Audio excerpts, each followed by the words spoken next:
yesterday was the world premiere of your film. Congratulations. Thank you. For Certain Regard. From what I gather, and my friend Nicholas brought me the book. I was supposed to read the book. Didn't have time, but I'm thankful I didn't read the book beforehand because there's a lot of fun that I would have missed out on. Essentially, the book is set up in the beach countryside, and from what I understand, you make the choice to bring it to a world within a world, which is the high school perimeters. I'm not sure if that's in the book. In the book, it starts in the UK, in a small town with a high school and everything, and then they moved to the countryside, which is in the UK, but in our film, it's in Ireland. Okay. Setting it up in the high school, we're confronted with everyday judgment, everyday forms of violence. I have two questions. What's the importance in setting it up in this manner and putting attention to that specific facet? But also, when you're given this material and you're reading it for the first time, how are you accessing what's written on the page where you're reading somebody else's material and somehow it's an entry point or a window into your concerns or the things that you want to discuss? How did that become your entry point? It's exactly what you described. Somehow, it's a discovery. It means that when I read the book, it really felt like, oh my God, she's actually talking about things that I wanted to approach and talk about.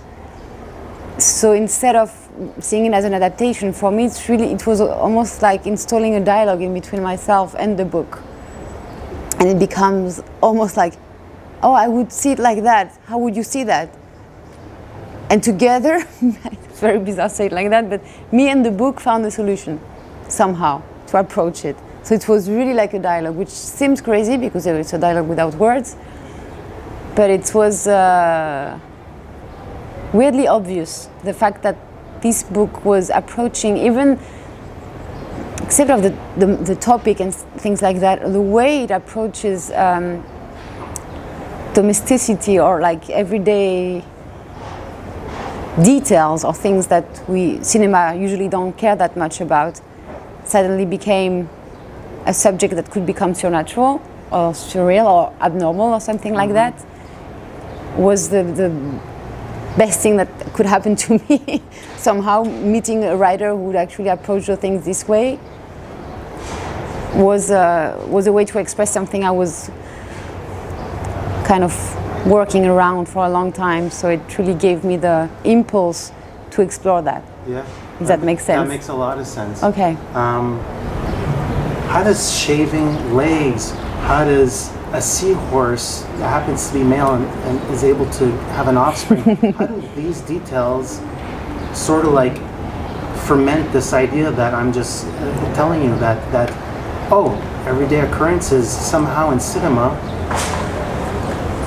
you're saying something really interesting there. Yeah, it's weirdly deeply political. Yes. I think, that's my theory, that because cinema has been mostly made by men, those details were considered out of interest or out of, not noble enough to be part of the story. When it is all those lists that you just said, like, shaving your legs or having your period, things like that, are part of our everyday life as women. So they are interesting. They do, because they're part of our lives. Mm-hmm. And they should not be taboo, and of course not. And they're actually quite playful and dangerous somehow. We're also talking about, we do bleed once a month. Yeah. It's Even the pretty male intense. Orgasm here, you sort of like take myth and throw it in the garbage. It was quite fun. It's meant to be fun. Yeah, but there is it's a clear political choice that I made about showing those details. But I think we're judged by Truffaut, like paying in a cafe or details like that, non-cinematic material, which I think is the opposite. Cutting onions or peeling carrots, to me, It means a lot to me. Yeah. So you were teamed with Balthazar Lab, your DOP on Ola. I wanted, I try to generalize things. I want to say that the aesthetic here, it felt very deliberately, like the frame, everything is centered in the frame. It feels like an insular world is made smaller. I love the fact that Sheila, the mother, she takes pictures of her daughters, and it's very capturing people inside a frame, inside a box. They build a home within a home, and what that does is that it creates like a security blanket and a prison at the same time, but it's also a very insular and protected world.